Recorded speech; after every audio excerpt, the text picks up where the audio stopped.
नमस्कार, श्री स्वामी समर्थ। आजच्या व्हिडिओमध्ये सर्व स्वामी भक्तांचे स्वागत आहे। तुमच्या घरात पैसे येतात पण टिकत नाहीत का? कितीही मेहनत घेतली तरी महिन्याच्या शेवटी हात रिकामेच राहतात का? घरात वारंवार आर्थिक अडचणी, कर्ज, तणाव यांचा सामना करावा लागतो का? तुम्ही कधी विचार केला आहे का की एवढं सगळं करूनही लक्ष्मी तुमच्यावर प्रसन्न का होत नाही? आपल्या हातून काही कळत नकळत चुका होतात किंवा आपण योग्य उपाय न केल्यास देखील घरात पैसे हातात राहत नाहीत। आजच्या व्हिडिओमध्ये मी तुम्हाला सांगणार आहे एक अतिशय सोपा आणि प्रभावी उपाय जो अनेक लोकांनी अनुभवला आहे। हा उपाय केल्यास घरात हळूहळू पैशांची कमतरता दूर होऊ लागते। हा उपाय खास करून शुक्रवारच्या दिवशी केला जातो आणि जर तुम्ही तो श्रद्धेने आणि नियमितपणे केला तर तुमच्या आयुष्यातही सकारात्मक बदल दिसून येतात। मग हा व्हिडिओ शेवटपर्यंत नक्की बघा, कारण शेवटी मी काही टिप्स पण सांगणार आहे ज्या तुमच्या जीवनात खूप मोठा बदल घडवू शकतात।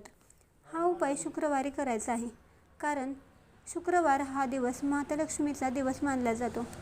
सकाळी लवकर उठून अंघोळ करून स्वच्छ कपडे घालावेत आणि घरातील देवघर स्वच्छ करावे।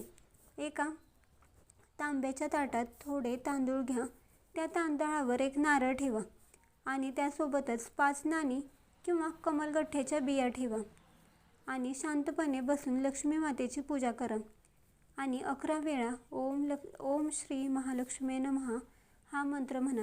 मंत्र म्हणताना मन एकाग्र करा आणि मनात प्रार्थना करा, माझ्या घरातील आर्थिक अडचणी दूर करा आणि समृद्धी येऊ द्या। पूजा झाल्यानंतर या सर्व वस्तू देवघरातच ठेवा। हा उपाय सतत 7 शुक्रवारी करायचा आहे। उपाय करताना मनात कोणतीही शंका ठेवू नका, तसेच मध्येच थांबू नका। संध्याकाळी लक्ष्मी मातेच्या फोटोसमोर तुपाचा दिवा लावा आणि गोडाचा नैवेद्य अर्पण करा। तुम्ही त्यामध्ये खीर किंवा साखर देखील अर्पण करू शकता, यामुळे लक्ष्मी माता प्रसन्न होते। 7 शुक्रवार झाल्यानंतर तांदूळ पक्ष्यांना खाऊ घाला आणि नारळ आहे तो फोडून प्रसाद म्हणून खाऊ घाला किंवा मंदिरात अर्पण करा।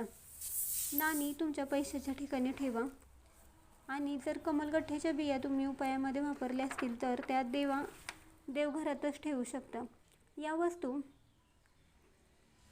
कचऱ्यात फेकून देऊ नयेत। या वस्तूंच्या आदर आणि श्रद्धेने त्यांचा वापर करा।